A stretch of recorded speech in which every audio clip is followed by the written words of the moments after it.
Hey Canucks fans, welcome to the line change.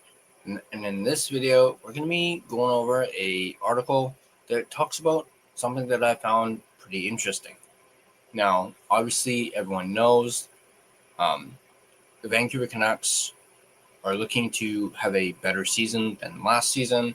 Obviously, people don't want to really talk about last season anymore because, you know, it didn't go so well. Basically everything went wrong last season, and Canuck fans want to look ahead, look forward. They want to, obviously there's some unanswered questions going into this season, in particular when it pertains to guys like Elias Pettersson, Thatcher Demko, Filipino, and so on. But I found this article to be very interesting as it talks about none of those players, but one person in particular who's not even a player. It talks about general manager Patrik Allvin and whether or not, or rather, how much pressure should be on Allvin going into this season. And, if things go haywire and go wrong, could Patrik Allvin be in the hot seat? So we're going to go over that. We're going to go over that article, talk about it, and so on.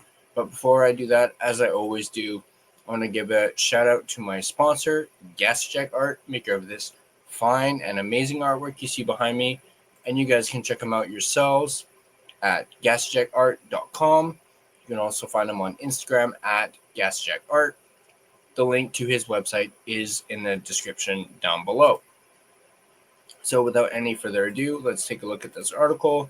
This article brought to you by our friends at Canucks Army. And this article is written by Jeff Patterson, JPat. And he goes on to say, when Patrik Allvin was installed as general manager of the Vancouver Canucks in January 2022, he inherited a team with elite depth at center and a defense core that was in shambles. Through a series of high-profile in-season trades, Allvin's front office has reallocated resources significantly to build out a roster with the best defensive depth the franchise has had in more than a decade, but one that now features a significant question, or rather significant question marks, down the middle. Under Allvin's watch, the Canucks have posted a 50-win, 109-point season and were a victory away from a spot in the 2024 Western Conference Final, and the organization's American Hockey League affiliate, AHL, hoisted the Calder Cup last spring for the first time in franchise history. So without question, there have been memorable moments, but in terms of the ultimate goal of contending for, and for lack of a better term, winning the Stanley Cup, it's fair to ask how much further along the Canucks truly are 3.5 years into the Allvin era. Of course, everyone remembers, the Jim Benning era, or rather, Canucks fans would rather forget about that era because of how crappy Jim Benning was. While the turnover rate for general managers lags far behind that of NHL coaches, in Allvin's 44 months on the job, he has already risen to 15th in tenure among his colleagues, meaning 17 of the league's 32 teams have hired a GM since the Canucks brought Allvin into the fold. It's likely safe to say he still has time on his side to continue the project he started. However, it's also reasonable to suggest that Allvin needs to start moving this organization forward this season. He's now on to a second head coach, and second, yes, you can say second. Some people might want to be technical and be like, technically it's third, but obviously, Bruce Boudreau, I forgot his name for a second there. Boudreau was technically brought in before Allvin, so was the actual GM. Technically, this was even before Jim Rutherford was the president, so technically, it's only been 2 coaches. Anyway, he's now on to his second head coach, and not every GM is afforded that luxury. and Allvin required a backup plan behind the bench in April after his initial handpicked choice to lead the hockey club out of the wilderness rejected a substantial offer to remain on the job and bolted for an opportunity elsewhere, which ended up being the Philadelphia Flyers. So the Canucks are now once again trying to gain traction after a disastrous season, both on and off the ice, and a remarkably inactive summer in terms of any kind of needed roster boost. Of course, the Canucks did not end up getting their second line center this offseason, but they did at least make one move, and that was acquiring Evander Kane. Obviously, they also re-signed Brock Besser, Thatcher Demko, Connor Garland, but they didn't really add anyone that contributed that would help boost this roster, technically, other than Evander Kane.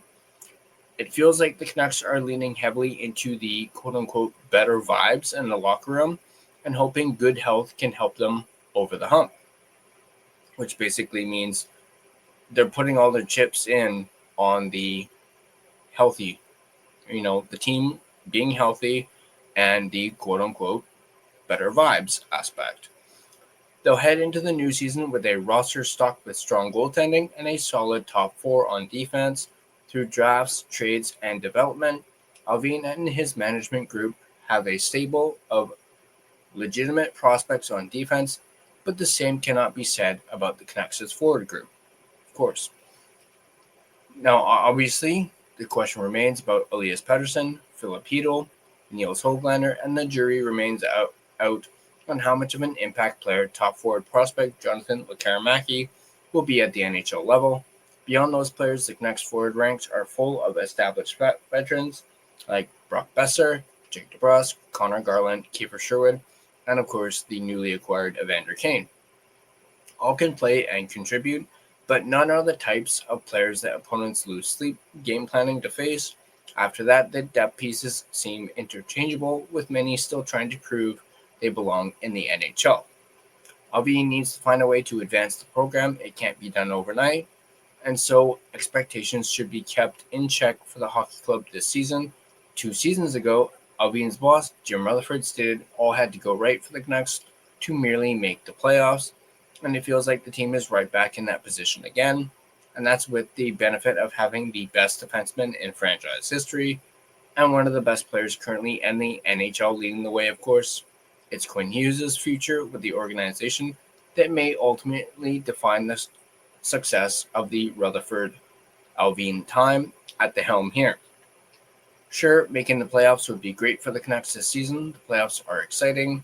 As fans discovered, should probably say rediscovered, in the spring of 2024. But this fan base deserves so much more. It deserves a lengthy run of seasons where the playoffs are a given, and the designs of the hockey club are so much greater than sneaking into the postseason as a wildcard team and then banking on hope from there. Fans here see it happen all over the league, but they haven't experienced for themselves since the glory days of 2009 to 2013.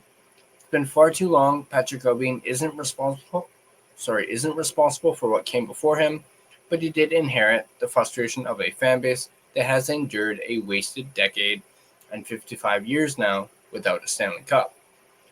So yes, the seat under Allvin should be heating up. It comes with the territory in professional sports. The first 3.5 years have provided a few memories, but ultimately the record shows just one playoff series victory, too much turmoil, and not nearly enough forward momentum for the organization as a whole.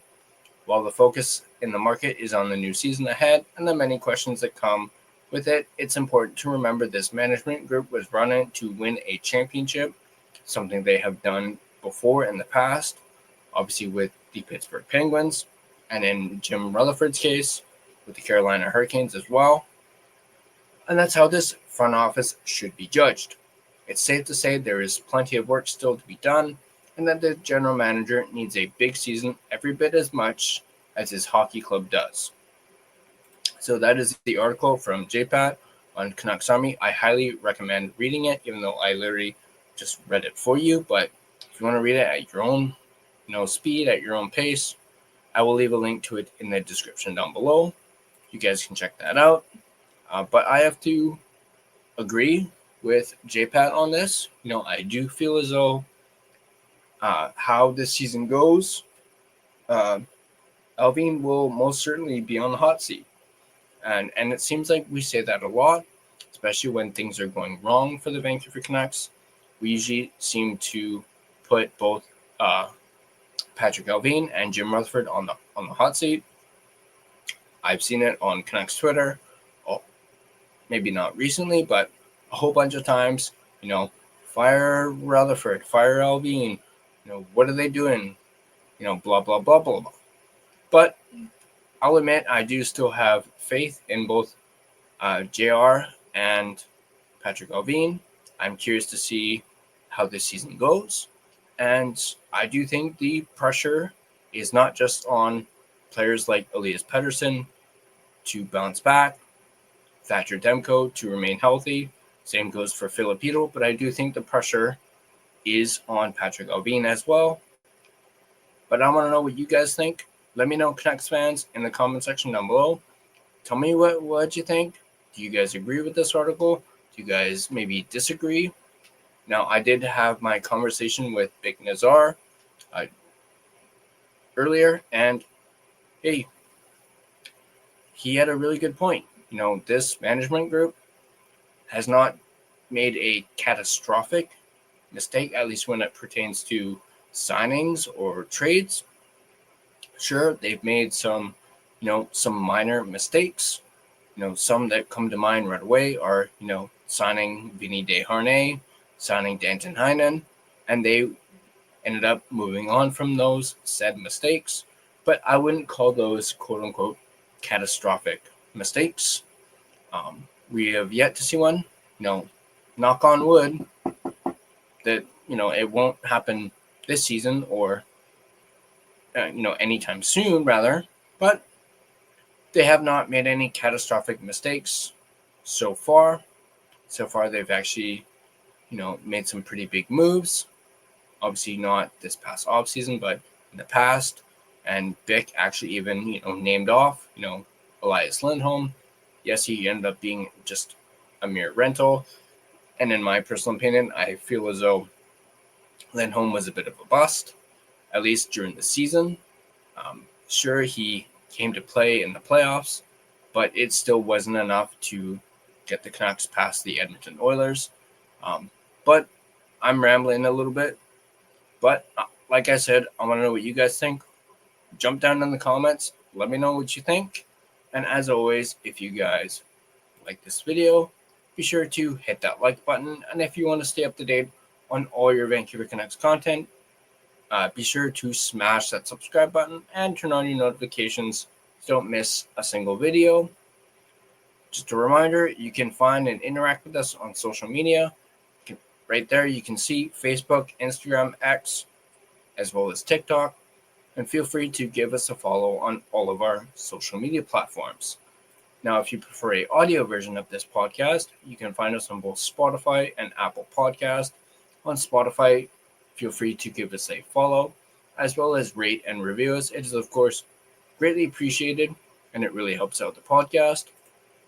But that's going to do it for me. As always, let's go Canucks, and I'll see you guys in the next video.